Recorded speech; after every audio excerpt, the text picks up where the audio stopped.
about Neighbors 2. So overall, I'm going to say this straight up, this is pretty much a rehash of the first one. We all know this by now, and it's pretty much going to be a straight up cash grab. Does it kind of come across like that? Yeah, for the most part, it kind of really does. But I will actually say this movie is actually quite fucking funny.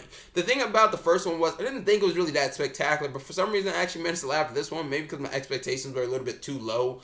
Now, overall, I think Zac Efron and, Seth Rogen, they actually played their parts quite well. Granted, this takes place a year after, I believe, the first one, and pretty much I think it's essentially just the same movie. Now overall, they do kind of switch up certain things, particularly with Sorority. They kind of have to use the villain to be the hero, and they actually make Zac Efron actually quite likable, and he's actually kind of the star of this movie. Now granted, I know every guy kind of always like oogles and ogles against some naked chick in a movie, so ladies, I'm proud to say that you're probably going to enjoy yourselves when you're seeing Zac Efron in this movie, so moist yourself all the way. The thing about this film is that it tries to touches on feminism or whatever it may be in the best way that they can possibly do it, and it doesn't really come across that well. Now, some of the serious stuff that they try to put in here, or meaningful themes that are in the world we live in today, they don't really come across that well. But overall, this still has kind of the gross out humor that you kind of expect from the first Neighbors, and I think it actually managed to do quite well. Chloe Grace Moretz does decent, and so does the rest of her team. The thing about it, they do have nice cameos, and some of them are actually quite funny, but I will have to say this particularly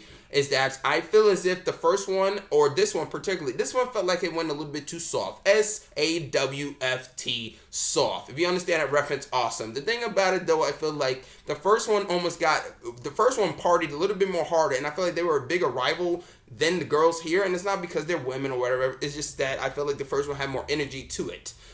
Compared to this one, and that just kind of showed. Sometimes I feel like I said, the thing kind of feels lazy because you've seen this shit before. But I would say this, it's not a bad thing that kind of rehashes it, because if it wasn't funny, then I really would say that. Don't get me wrong, some of the jokes don't land, but it's still quite funny. It's kind of like a party when you kind of party with friends. You probably do once every week or whatever it may be, and you essentially probably do the same shit over and over, but then you still kind of have a good time. So granted, it's not a problem if you kind of hang out with them and do the same thing, but as long as you're having a fun time, that's the main thing you actually want to get out of, and that's essentially what you kind of get here. Granted, it's the same shit you've seen before, but it manages to be quite funny. So if you want a funny movie, that's what you're going to kind of get. It's still gross out, it's still kind of disgusting and perverted, but it still gets the job done. This is Seth Rogen's humor. If you get it, then great, that's what you're going to get. If you don't, then move.